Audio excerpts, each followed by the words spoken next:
Our African governments have never let that go. They went according to what the Americans and the European, the EU, and what the Americans have said, and what the UN has said, and their apparatus who designate terrorists. But our African leaders generally have never relinquished that. So even though these groups who rate terrorism have now thrown us out of this terror group designation, okay? We're no longer listed in that anymore.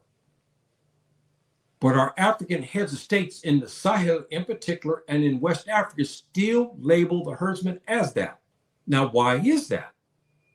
I'll get into that. Why is that? Why won't our African leaders stop to calling Fulani people terrorists? When the Global Terror Index, a apparatus, independent apparatus, well known in the world, the Americans use it, the Europeans use it, the Asians use it, suddenly they themselves have said the Fulani herdsmen are not classified in these type of groups anymore, like they were back in 2014 to about 2018. See? And where they labeled the Fotofula community, the herdsmen, as terrorists.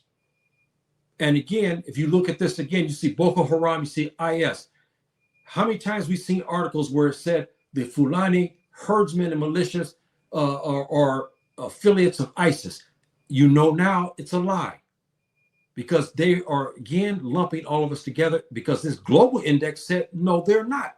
They're not affiliated with Boko Haram. They're not affiliated with ISIS, okay, in this regard.